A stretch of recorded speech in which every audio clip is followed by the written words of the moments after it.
What's going on, guys? Not much. Good to hear from you. It's been a while. Yeah, it's been a while. Thanks for having me on. Yeah, absolutely. So, last time you raced a professional race was 2022 at Unadilla.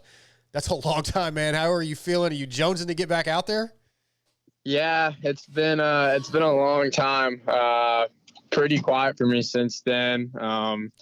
Few injuries, some long healing injuries. So unfortunately, 2023 is pretty quiet for me. But I'm all ready to go now and excited to get back racing. That's for sure. Yeah, so you mentioned the injuries, and that's part of it, but we talk a lot on the show, and it's been being brought up a lot more in the last few years, just the mental side of the sport, and not racing at your level, but watching all your teammates and all your competitors out there racing, that has to mess with you a little bit, and I assume you want to get out probably sooner than you're ready to. You're actually physically ready to. How do you deal with that?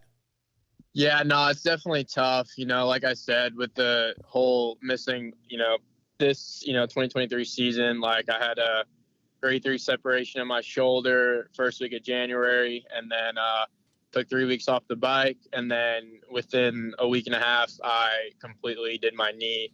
So that was surgery needed and 6 months off the bike. So it was definitely tough for me. And then obviously I was set to race East Coast this year, and literally when the first round started, I was posted up in the hospital getting surgery. So it was tough at first, those first few rounds, I'm not going to lie, but, I kind of got over it quick, and, that's what I was dealt with. So, I just got to focus ahead at that point, but no, it was tough for sure.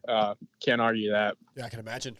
Yeah. So when you had that long of a break from racing, how do you have in your plans this offseason to do some practice races? Is there any kind of opportunities that you're going to be able to go get some gate drops and some real race scenarios, or is it just going to have to be kind of blind when you go into it? Yeah, a few crossed my mind for sure, but, from what it's looking like and what I want to do is I kind of just want to focus on myself right now and, put in the reps and the laps, the practice track, and,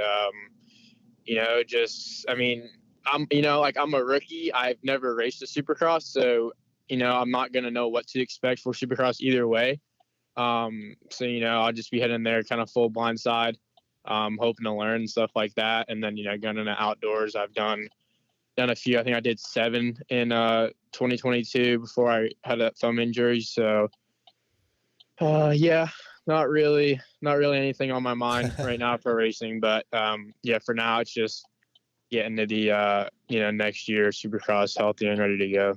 Well, at Star, you kind of basically get that. So you're already riding with everybody. So I'm sure that kind of alleviates some of that. Yeah. Yeah, no, yeah, it's definitely some chaos some days for sure. I want to stick on with the mental side of what I asked you a minute ago, just for a second. You came out of the B class in 21 with a win at Loretta's in the 250B class, and your closest competitors were guys like Gavin Towers, who hasn't really raced a professional Supercross yet, and then Bose Flug, who hasn't raced a professional Supercross, and then of course Talon Hawkins, who has for a year or two. And I wonder if that affects you at all, that like if your whole class had already been racing a year or two, you'd probably feel like you're really behind the 8 ball. But since you're still 18 years old, and you still really haven't missed anything, it feels like. Yeah, no, it's crazy to talk about and think about for sure. Like being that I'm only 18 and I'm not really behind the 8 ball at all. Most 18-year-olds are still amateur racing for the most part. But yeah, like that B class in 21, I went 5 or 6 at Loretta's, and like you said, I raced all those guys that are mostly still amateur, maybe some guys that are just rookies or stuff like that. And then I think the A class that year was like Levi Kitchen, and Yeah. I know he mopped up that year. I can't really remember too correctly, but yeah, no, it's definitely crazy to say and think about that I'm not really behind the 8 ball at all, even though I could have raced all this year, but that's in the past now, and we're just focusing on the future. Yep, that's a good way to do it. Nick, how are you as a tester when you go out on the track, and how has that developed since over the last couple of years as at Star? Can you feel the little changes? Like if they do something that you're not even aware of, do you notice it? Can you give feedback and say, this is what I need? Yeah, no, I'm pretty, I'd like to think I'm pretty good at testing. I mean, I can tell a difference between one shot click and, one fork click or whatever, 1 mil on the fork height or Jeez. stuff like that. I'm pretty picky when it comes to that, but, I also think it's a good thing, for testing and feel, cause I'm a big feel guy when it comes to riding and testing, where I know other guys that, you could go 6 clicks and they'd be like, yeah, that's the same, so, Sure. but yeah, no, I definitely have learned a lot over the years just from, I've been on the team I'm going into my 5th year, so I've seen Colt win his championship and Shane battle for his 2 back then, and Christian win his championship and Justin and even Eli on the 450 side, and even Dylan back on his 250 days. So I've seen a lot the past few years, and definitely, I kind of like to stay late, and if someone's testing or riding, go see and kind of, hear what everyone's talking about and stuff like that. So, but yeah, no, I definitely do like to think I'm a pretty good tester and stuff like that.